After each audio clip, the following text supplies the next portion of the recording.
Battling the backlog as the Easter getaway gets off to a chaotic start. With some passengers waiting more than 14 hours at Dover, extra sailings are planned overnight to tackle long delays. It's quite annoying to be sat here. We don't really understand what's been going on. We haven't been told anything. So we're just kind of sat here just waiting, not really a clue with how long it's going to be. Also ahead, the Foreign Office says it is trying to get access to British men being held by the Taliban in Afghanistan. In the US, death and destruction as tornadoes tear through several states and... Go Shelly! Go Shelly! What happened when an Olympic gold medalist was invited to school sports day?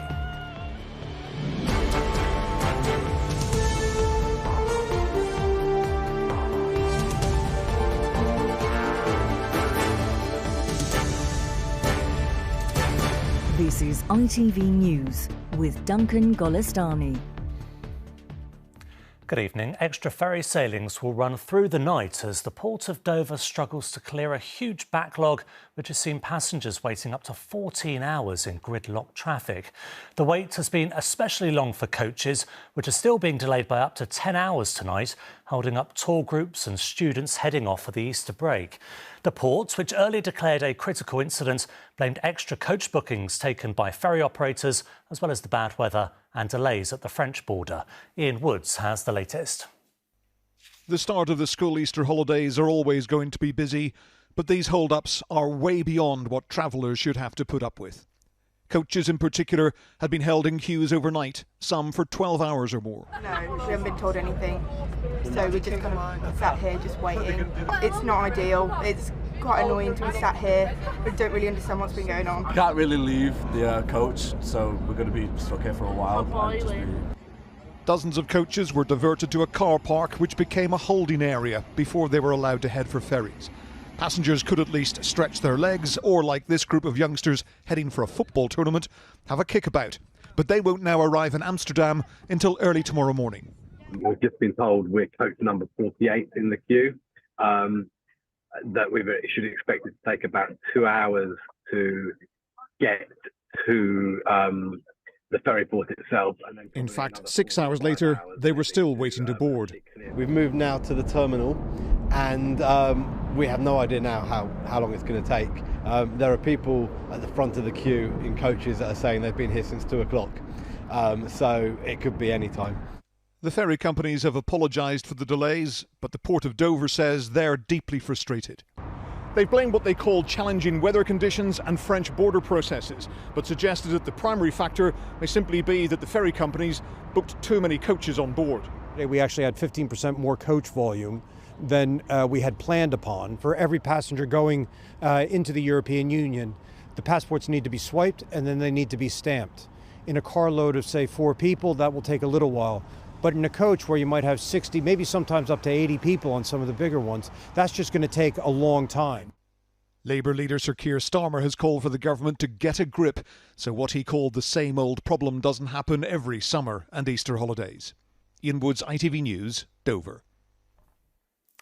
It's emerged tonight that 3 British men are being detained in Afghanistan by the Taliban, and the Foreign Office is trying to make contact with them. Nick Wallace is here with more. Nick, what do we know about these men and why they're being held?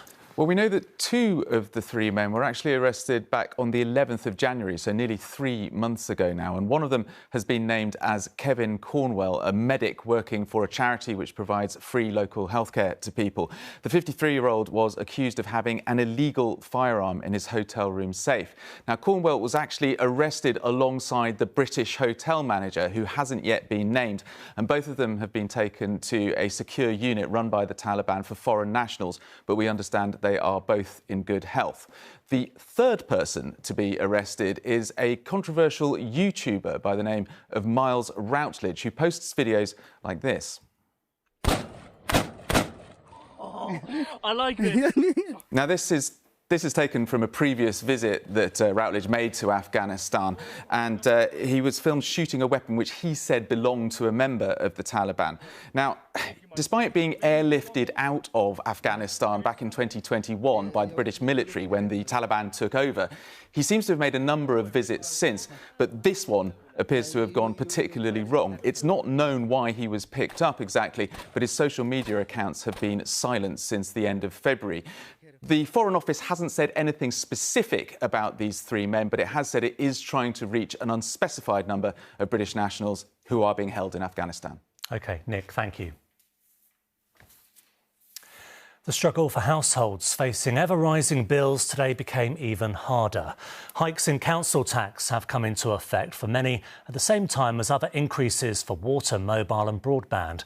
All that as the government's help with the price of energy comes to an end.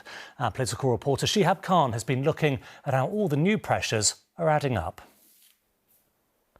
It's sadly not an April Fool's joke. Today the cost of living crisis got worse for a lot of people. Almost every council has raised council tax, most by around 5%, but some in severe financial difficulty went even further. The average household will be forking out an extra £100 a year, which for some could be the final straw. I can't even plan like that. I'm really living paycheck to paycheck.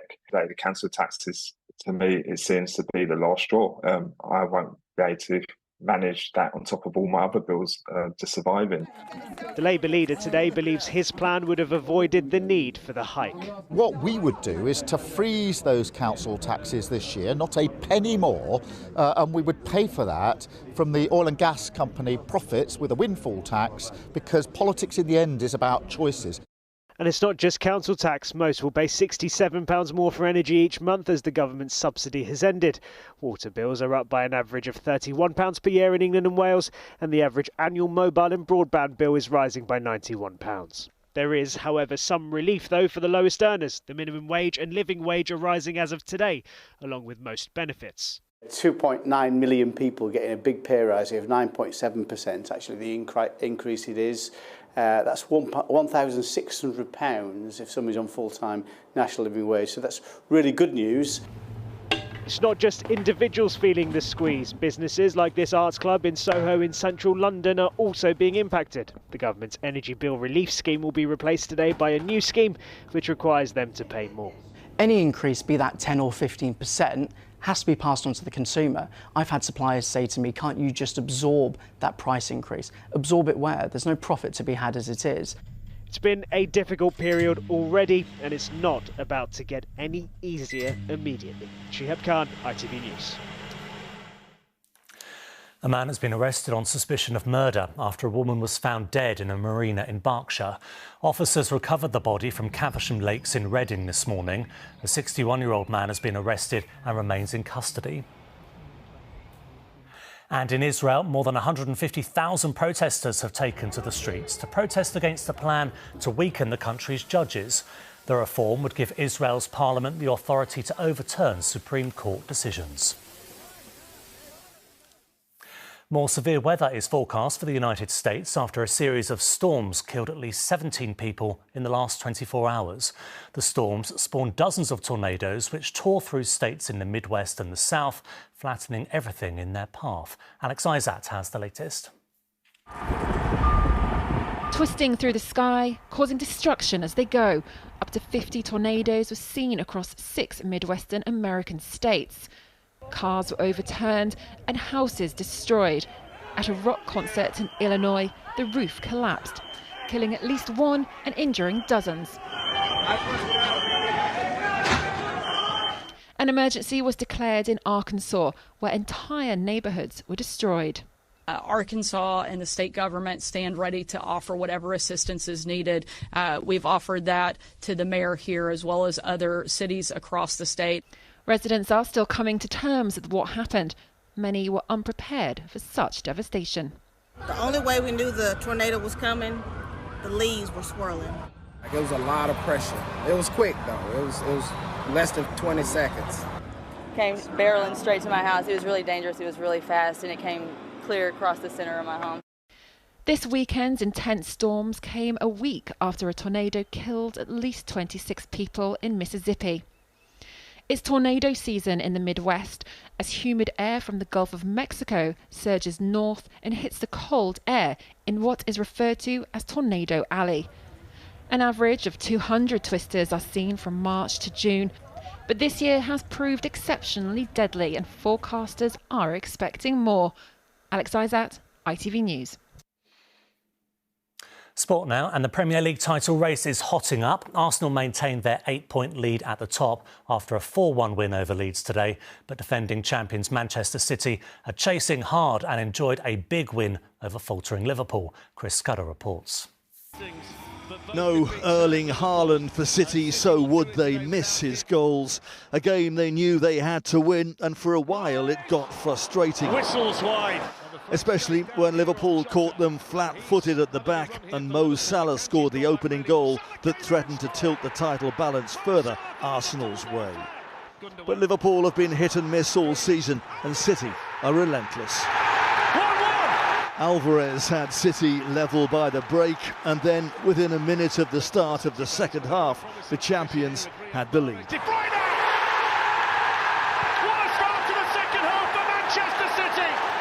Liverpool folded, and a third straight defeat was all but done by a third goal from Gundogan. Then it was just a case of how many more, and Jack Grealish made it 4.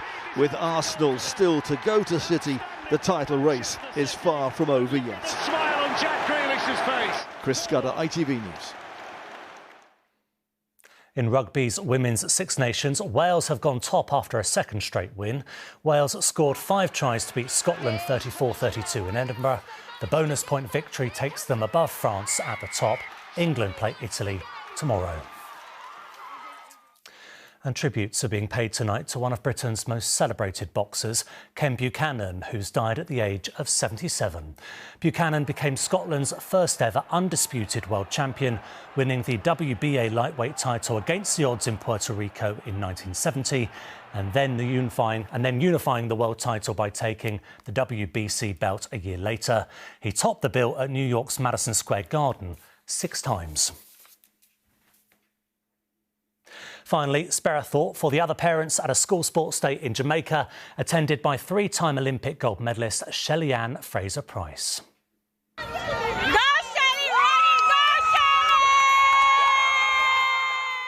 Despite being ranked the 3rd fastest woman in the world, FraserPrice was not inclined to go easy on the competition at her son's school. She left them for dust. Just last year, she won a 5th 100 metres world championship at the age of 35. And that is it from all of us here on the Weekend News team. Thank you for watching, and good night.